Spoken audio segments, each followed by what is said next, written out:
Isang hindi kagandahang araw mga kababayan.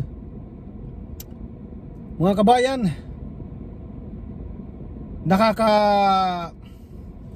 nakakagulat, nakakapanlumo, ha? Nakakawalang gana na talaga ang nangyayari sa ating bansa mga kababayan. Sana tayo pupunta? Remulla, Panginoon ko po, na-appoint bilang isang ombudsman mga kababayan. Maraming kaso, ha? Pinawalang bisa ng acting ombudsman ang kanyang mga kasong na-file sa kanya. Mayroon pang mga pending na mga motion na naka-file, pero ginawan talaga ng paraan para maupo bilang ombudsman si Remulla. Bakit? Bakit kaya mga kababayan? Huling barahan na po ito mga kababayan ng administrasyon. Huling barahan na ito. Ha? Makikita naman natin sa lahat ng mga investigasyon, lahat ng mga nangyayari sa Kongreso, sa Senado, lahat ng kanilang mga galaw ay pauwi, papunta sa mga Duterte. Sobra pong nakakaalarma. Ano na po kaya ang mangyayari sa ating bayan mga kaibigan, mga kababayan? Ito lang, biro mo mga kaibigan, mga kababayan, nag-agree siya doon kay Erwin Tulfo nang sinabi ni Erwin Tulfo na pwedeng i-twist, pwedeng i-bend ang law. Nag-oo siya, nag-agree siya mga kababayan.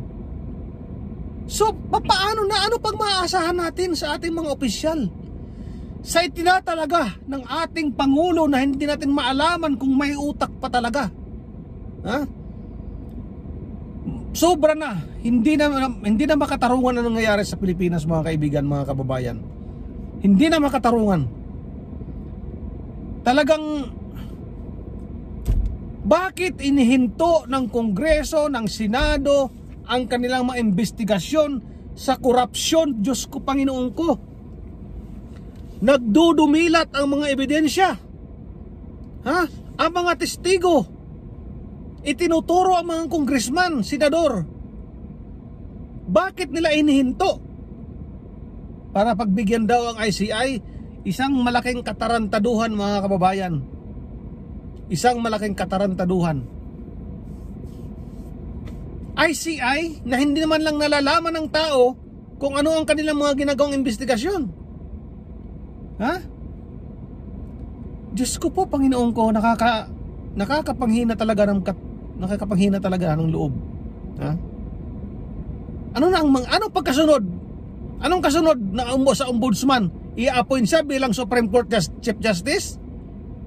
Para lahat doon magawa na nila ang kanilang gustong gawin. Diyos ko po. Mga kaibigan, mga kababayan, wala tayong aasahan kundi tayo lang din mga kaibigan. Ha? Wala po tayong aasahan sa pulis, wala po tayong aasahan sa mga militar, dahil yan ay mga bayad na. Bilyon ang bayad sa mga yan. Browner, ha? Gibo. Mga bayad na yan. Hindi na yan maaasahan, Panginoon ko. Makikita nyo naman ang kanilang mga sundalo nagpapatrolya sa bundok, ha? Butas-butas ang boats, butas-butas ang mga uniform. Pero ang kanilang mga general, ang sarap ng buhay, bilyon ang tinanggap. Napanood naman natin lahat yon. Ha? Kausapan ni Romualdez at ni Saldico, ha? Si Browner, mga kababayan. So wala tayong aasahan mga kaibigan. Sana po ang Iglesia ni Cristo ay kumilos na rin mga kaibigan, ha? Dahil nagsalita na sila, sana magtuloy-tuloy na. Sobra na. Hindi na talaga makatarungan. Talagang wala nang utak ang presidente natin. Wala na talaga. Ha? Tunod-sunuran lang sa kanyang sa kanyang pinsan, sunod-sunuran sa kanyang asawa, walang sariling disposisyon. Anong sabi ni Bibi Sara? Ha? Mapupunta lang sa hell ang ating bansa. Walang direksyon, walang direksyon. 3 taon na, ha? 4 na trilyon na or 6 trilyon na ba ang nautang ng Marcos administration? 4 trilyon. 4 trilyon yata yun. Ni wala man lang isang tulay na napatayo. Oh, anak ng puta. Ha? Asa na mga infrastructure na wala na kahit isa sa 3 taon, mag-4 na taon na. Ha? Walang napatayo kahit anong, walang project. Zero. Ang kanya mga flood control, puro ghost pa. Mali-malit ang pera na dinideliver kay Romualdez, kay Ko. Mali-malit ang mga kababayan. Bilyon-bilyon. Habang ang mga tao naghihirap, lubog sa baha. Ano pa ang aasahan natin sa ating bansa, mga kaibigan, mga kababayan? Sobra na. Sobra na talaga. Wala na. Ayaw nilang mabalik ang mga Duterte. Magugutom na naman sila pag ang mga Duterte umupo na naman. Ayaw ng mga congressman, ayaw ng mga senador. Ang gusto lang nila ay magpasasa sila sa pera ng gobyerno. Mga putang ina. Ang sakit sa loob. Ang sakit sa kalooban, mga kaibigan, mga kababayan. Hindi na makatarungan talaga nangyayari. Kilos na kayo, mga kaibigan, mga kababayan. Kumilos na kayo. Wala. Walang aasahan talaga ang sa mga sundalo at pulis, walang maasahan. Wala talaga. Kawawa na. Ako po, hindi ko maintindihan. Sa dinami-dami ng kandidato sa pagka-ombudsman, si Remulla pa talaga. Ha? Maraming kaso. Tapos sasabihin mo,